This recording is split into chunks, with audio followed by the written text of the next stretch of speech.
Hello and welcome to my YouTube channel. If you're watching this, then you've seen either the original 3-part history tour of Skyline Wilderness Park or the consolidated version on the park's new YouTube channel. When I made those videos, there was a lot of information that I had to leave out, particularly about the patients. Who were they? Where were they from? And what illnesses did they suffer from? In this video, we'll take a deeper dive into those questions, with graphs and everything. I found backstories on the residents of the Hermitage, a candidate for dam watchman, and a possible explanation for the run of suicides by drowning in the early 1900s. Along the way, we'll meet heroes, villains, and in their care, the many patients and families who simply wanted an end to their nightmare.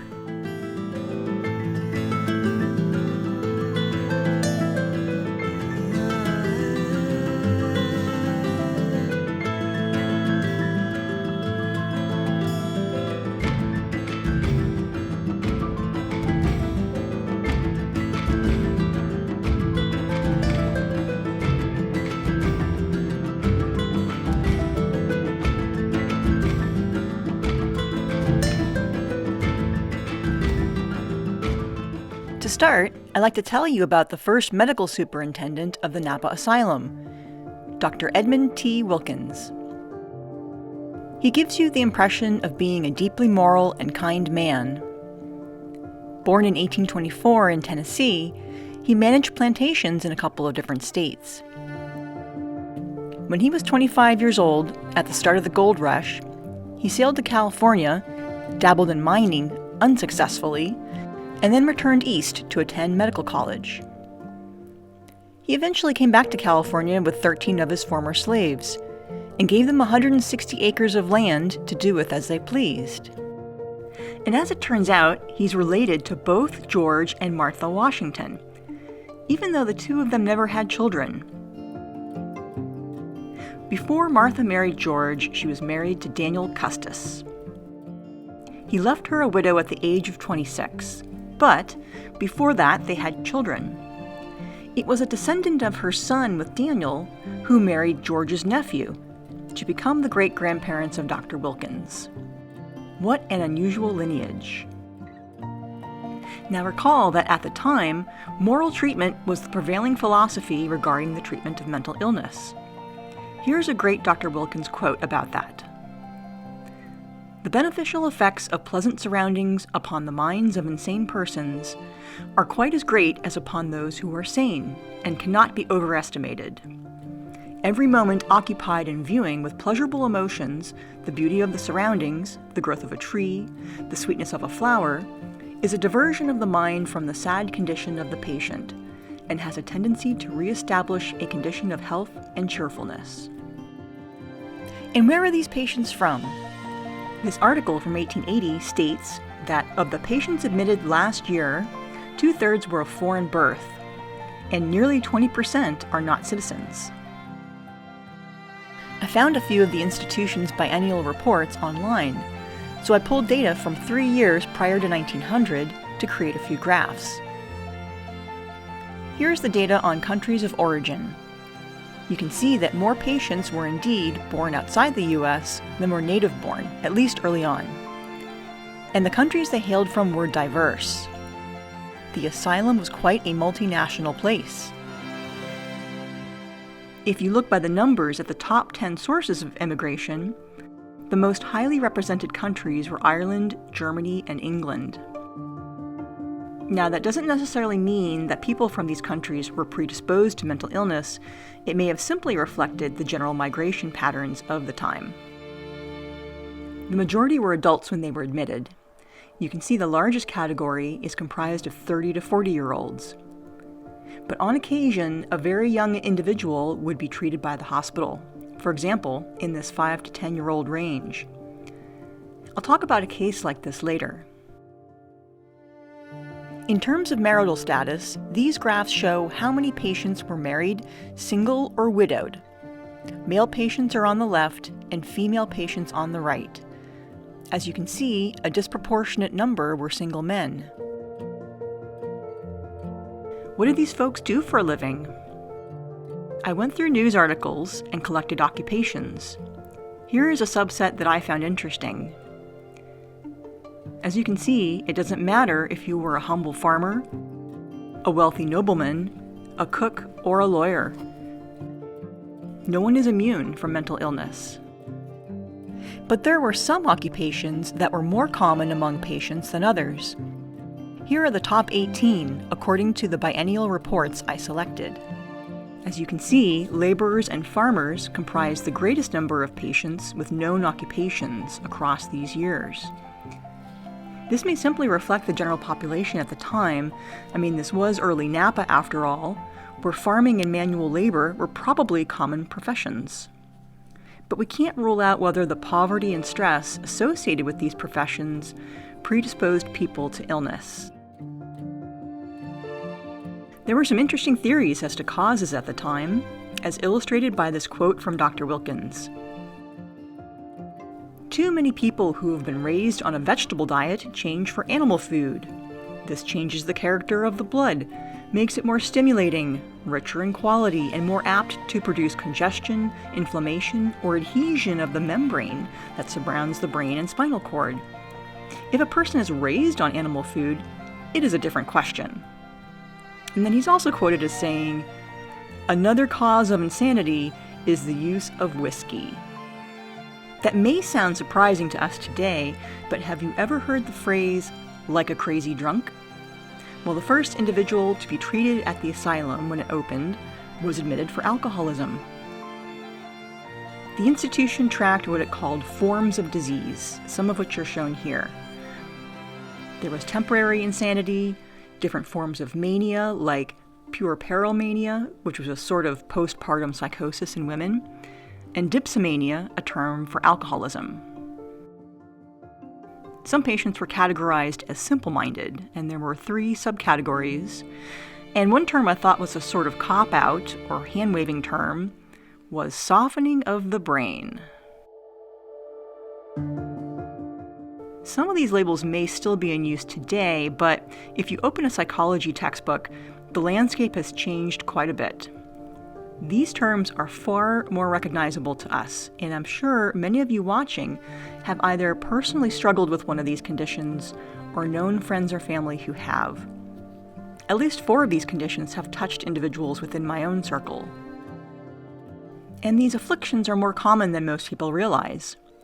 According to the National Alliance on Mental Illness, 1 in 5 adults experience mental illness each year, and 1 in 20 experience serious illness. Now, on occasion, someone would fake their illness. Wilkins commented on this in one of the biennial reports. I will say that this is strong language for him. 4, in my opinion, feigned insanity to escape the just penalty of crimes they had committed. 1 was a first-class tramp, fat, lazy, and good for nothing, who delighted in being supported by the bounty of the state, and decidedly opposed to earning his bread by the sweat of his face. It's terrible to think that someone would feign an illness to escape the reach of the law. But was there ever a case where the asylum doctors knowingly aided and abetted such behavior? I think the unfortunate answer is yes, and this is the first of several individual stories I would like to share with you. In 1894, a man named Hugh Buchanan got into a barroom quarrel where he stabbed a William H. Miles with a penknife. He hit an artery, and Miles later died. Buchanan, as luck would have it, was the son of a wealthy former Georgia congressman, and his family was naturally concerned about this turn of events.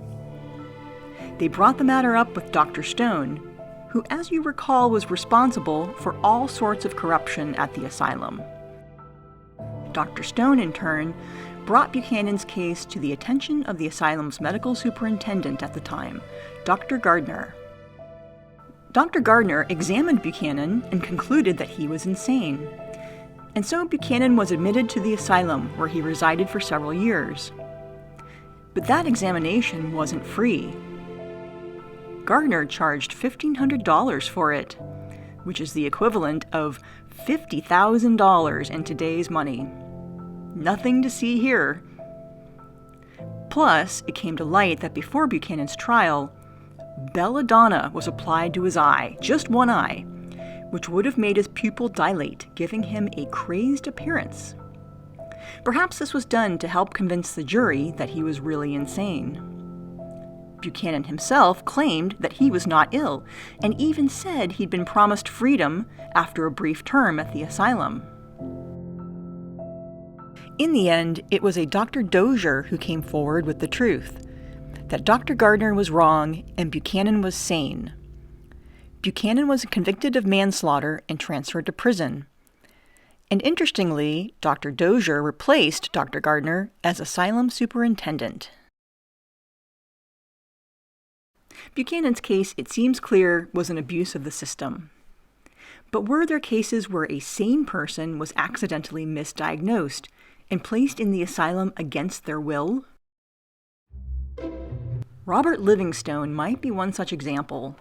He was a Russian nobleman, friend, and student of Tolstoy. A case was brought against him by several female students at UC Berkeley. This was known as the Soul Lover case of 1908. Mr. Livingstone was said to have gazed into the eyes of the co-eds for such a period of time that the embarrassed co-eds had to change their study seats. His love notes and, quote, blue-eyed earnest gaze proved too much for maids, unquote. A judge ultimately ordered that he be committed to the asylum. At trial, though, the university librarian was quoted as saying that, quote, I don't believe that he is exactly crazy, although he had a queer personality, unquote. Was Livingstone simply a romantic and a victim of cultural differences? You be the judge. But these high-profile cases overshadow some of the very unusual illnesses patients experienced. New cases were frequently announced with just one or two lines in the local paper. Here are a few that struck me as almost humorous, given how minimal the press releases are.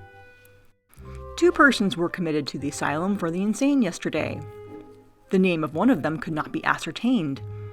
He said his name was Universal, and that was all he knew about himself. John Croyle, a clerical-looking man, who believed that he ruled the earth, was sent to Napa. He said his business was that of a free thinker. Had this article appeared in the 1960s, we might not find it so unusual. Then there's Myron T. Brown, a 12-year-old Oakland boy. He imagines that he is a brass band and a railroad contractor. I'm very curious as to how these beliefs manifested themselves. He must have been a very busy young man. But my favorite report is this one. A female patient was recently sent to the Napa Asylum from Oakland. The cause of her insanity, according to a local paper of that city, was excessive musical training and sensational novel reading. On a serious note, one of the more famous patients I was able to find was Frederick R. Wedge. He was born in 1880, lost both of his parents at a very young age, and then lived a rough-and-tumble lifestyle as a lumberjack in Wisconsin. He was illiterate until his early 20s, but with the encouragement of his future wife, Prudence, he entered preparatory school. He went on to receive a Bachelor of Arts, study Hebrew, Latin, and Greek, and was admitted to a graduate program at Harvard in his 40s. He may have best been known for his boxing career. He was the lightweight champion of Arkansas at one point. But in 1906, he decided to give up the profession and devote his life to Christian service. To box with the devil, as he would say. He moved to San Francisco's Barbary Coast in 1910, which was a den of depravity at the time, where he became a sort of real-life superhero, busting opium dens and slave girl rings. After his wife died of cancer in 1928, his life entered a downward spiral. He quickly met someone new, but to marry her, he had to resign from the church, given that her ex-husband was still alive. Days after their wedding, he became obsessed with thoughts of strangling his new wife or throwing her out a window and then killing himself. At this point, he was committed to the Napa Asylum. But it appears that he fully recovered and entered public life again. Amos Lunt, on the other hand, was not so lucky. Mr. Lunt was the Santa Cruz chief of police for 2 years, and then filled the role of hangman at San Quentin prison. He was in that role for 7 years, in which time he placed the noose around the necks of 19 murderers. It was a gruesome job that ended up haunting him as sensationalized in this 1901 article. The things he saw, few men could stomach. There was a day when he had 3 men to hang, all murderers in the first degree. But sometimes the men didn't die right away. Anthony Azoff, for example, dangled for 13 long minutes, fighting and struggling until he finally succumbed. Fremont Smith died in a particularly grisly fashion. He was said to be a heavy man. Upon dropping, his neck was nearly severed, except for one small cord. I had never considered the possibility that a hanging could decapitate someone. As he performed his duties, Hangman Lunt appeared to be the coolest man in the room. He would light up a cigarette afterwards, showing utter indifference. But in secret, he brooded, until one day his mind crumbled. The men he had hanged were coming for him. He was committed to Napa State, where he eventually passed away from his illness. I wish I knew what afflicted Mr. Lunt. Would we call it PTSD today, or something else? I would like to think there might be more hope for someone like him, with modern treatments. If you'd like to learn more about Mr. Lunt, there's a biography out there entitled American Hangman. Thanks for watching part 1 of Patient Stories. In part 2, we'll cover one of the most unusual individuals treated at the asylum. We'll then bring things back around to Skyline, where I'll share a few findings and speculations with you.